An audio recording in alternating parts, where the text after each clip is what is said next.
Hello everyone, welcome on our new channel Crack Board Exams. So students, today we will cover a new topic that is polynomial. Class 10th NCERT का second chapter है जिसे हम आज cover करने वाले हैं। काफ़ी interesting topic है, बिल्कुल इजी टॉपिक है। चलिए स्टार्ट करते हैं बिना टाइम वेस्ट किए। सबसे पहले बात आती है कि पोलिनोमियल आखिर होता क्या है। What is a polynomial. हम बेसिक से चलेंगे। पहले बात करते हैं कि पोलिनोमियल आखिर क्या होगा। तो जो पोलिनोमियल है वो दो टर्म से मिलकर बना है। फर्स्ट जो है वो क्या है, poly, and second one is nomials. हम इनको बिल्कुल इजी वे में पढ़ेंगे। What is poly and what is nomial. दो वर्ड से मिलकर बना है पोली एंड नोमियल।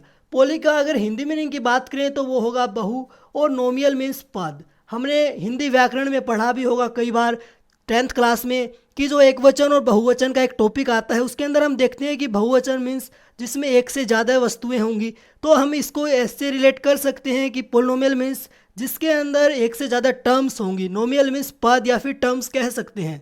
जिस भी इक्वेशन के अंदर, जिस भी क्वाड्रेटिक इक्वेशन या फिर कोई भी डिफरेंशियल इक्वेशन कह सकते हैं, अगर उसके अंदर एक से ज़्यादा हमारे पास टर्म्स हैं तो उसे हम क्या कहेंगे, पोलिनोमियल कहेंगे। बिल्कुल इजी डेफिनेशन है। पोलिनोमियल मीन्स बहुपद या फिर having more than one terms. अब बात करते हैं कुछ एग्जाम्पल की। जैसे मैंने कहा कोई क्वेश्चन है कि ax प्लस बी हमारे पास ये है। इसके अंदर जो टर्म्स हैं ये हमारे पास दो टर्म्स हैं। तो ये क्या होगा, ये क्या होगा, एक पोलिनोमियल होगा। Yes, it is a polynomial. अगर मैं बात करता हूँ इसी के अंदर कि हमारे पास एक और है x डिवाइड बाई वाई, हमें बताना है ये पोलिनोमियल होगा कि नहीं होगा। तो इस केस में अगर इसकी बात करें तो ये पोलिनोमियल नहीं होगा। ये क्यों नहीं होगा हम आगे डिस्कस करेंगे। पोलिनोमियल हम किसको कहेंगे, किसको नहीं कहेंगे, किसको हम कंसिडर करेंगे, क्या क्या इसके लिए कंडीशन होनी चाहिए, हम वन बाय वन सब कुछ डिटेल में डिस्कस करेंगे। अगर आपने चैनल को अभी तक सब्सक्राइब नहीं किया है तो चैनल को सब्सक्राइब कर लें, और वीडियो अगर आपको पसंद आती है तो इसको लाइक करना न भूलें। तो अब बात करते हैं हम किसको हम पोलिनोमियल कंसिडर करेंगे। अब देखते हैं।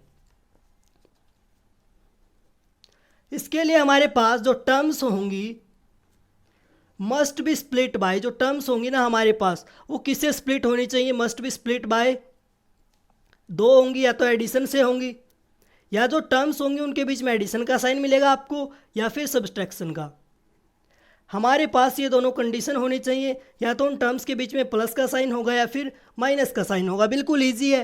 किन्हीं भी दो टर्म्स के बीच में अगर एडिशन है या फिर सब्ट्रैक्शन हो रहा है किसी भी नंबर का, किसी भी वेरिएबल का, तो उसे हम क्या कंसिडर करेंगे कि वो पोलिनोमियल होगा।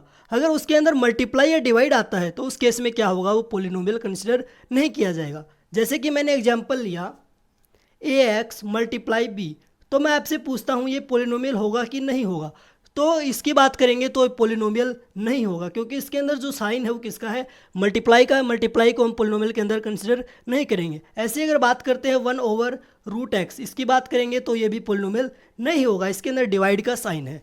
अगर ऐसी बात करते हैं 2x + 3 की, तो ये क्या होगा, पोलिनोमियल होगा। 5x + 10x + 4, इसकी बात करेंगे तो ये क्या होगा, पोलिनोमियल होगा। अब आगे बढ़ने से पहले हमें कुछ बेसिक्स टर्मिनोलॉजीज के बारे में जानना होगा जो पोलिनोमियल के अंदर अक्सर देखी जाएंगी। कोई भी टर्म होगी, कोई भी इक्वेशन होगी, उसके अंदर हमेशा मिलेंगी। पहली आती है दैट इज़ कांस्टेंट, कि कांस्टेंट क्या होगा। हमें पता होना चाहिए कि कांस्टेंट आखिर होते क्या हैं। तो कांस्टेंट क्या होंगे, जिसके अंदर भी हमारे पास किसी भी नंबर की अगर डेफिनेट वैल्यू है, अगर having a number having definite value, हमारे पास कोई भी है अगर उसकी डेफिनेट वैल्यू है, जैसे कि 1 है, 3 है, 5 है, 10 है, जैसे एग्जांपल लेते हैं जो चेंज नहीं होते 1, 3, 5, 10 एंड अप टू इन्फिनिटी, जो भी चेंज नहीं होते नंबर्स उन्हें हम क्या कहते हैं, कॉन्स्टेंट्स कहते हैं। तो इसके अंदर काफ़ी हमें देखने को मिलेगा। और इसके साथ साथ इसका जो रिवर्स है उसे हम क्या कह सकते हैं, वेरिएबल। तो वेरिएबल क्या होंगे, हम वन बाय वन सभी को डिस्कस करेंगे। तो वेरिएबल हम किसे कहेंगे, that is not staying the same, जो सेम नहीं होगा हमारे पास, मीन्स चेंज होता रहेगा, नॉट स्टेइंग द सेम। जैसे कि हमारे पास एग्जाम्पल है x है, y है, z है, l है, b है, h है, और अप टू इन्फिनिटी कुछ भी एज्यूम कर सकते हैं। जो चेंज नहीं होगा उसे हम क्या बोलेंगे, वेरिएबल बोलेंगे। अब जैसे कि हमारे पास कोई एग्जाम्पल लिया मैंने 3x² + 4x + 5, तो इसके अंदर अगर मैं आपसे पूछता हूँ कि इसके अंदर कांस्टेंट और वेरिएबल को अलग अलग आपको आइडेंटिफाई करना है, कांस्टेंट और वेरिएबल को, तो इसके अंदर जो कांस्टेंट आएगा वो क्या होगा और जो वेरिएबल होगा वो क्या होगा। जो कांस्टेंट है इसके अंदर क्या है, 3 है, 4 है, 5 है। तो 3 4 5 ये हमारे पास क्या है, कांस्टेंट है। वेरिएबल की बात करते हैं तो x है, यहाँ पर भी x की जगह हम कुछ भी वैल्यू रख सकते हैं, तो वेरिएबल क्या आएगा हमारे पास, x ही होगा। अब हम बात करते हैं, हमने पढ़ लिया, अब बात करते हैं कि पोलिनोमियल होने के लिए उसके अंदर और क्या क्या कंडीशंस होनी चाहिए। अब पोलिनोमियल, अगर हमारे पास कोई भी हमें पोलिनोमियल आइडेंटिफाई करना है वो पोलिनोमियल होगा कि नहीं होगा, तो उसके अंदर हमारे पास क्या क्या होना चाहिए। पहली बात आती है उसके अंदर टर्म्स होनी चाहिए, एक से ज़्यादा टर्म्स होनी चाहिए। सेकंड बात आती है उसके अंदर कॉन्स्टेंट्स होने चाहिए। थर्ड आती है उसके अंदर वेरिएबल्स होने चाहिए। फोर्थ बात आती है उसके अंदर नॉन नेगेटिव डिग्रीज होनी चाहिए, मीन्स जो भी डिग्रीज होंगी ना वो क्या होंगी, नॉन नेगेटिव होंगी। और लास्ट आती है उसके अंदर स्टैंडर्ड फॉर्म के अंदर वो पोलिनोमियल एग्जिस्ट करना होना चाहिए।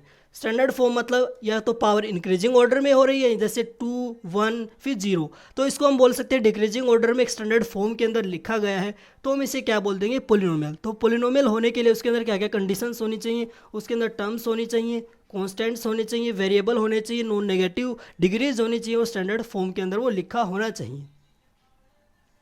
अब हम बात करते हैं टाइप्स ऑफ पोलिनोमियल की, कि पोलिनोमियल के कितने टाइप्स हो सकते हैं। तो हम इसको कैटेगराइज करते हैं तो 2 टाइप्स के ऊपर करते हैं, 2 बेसिस हैं इसके।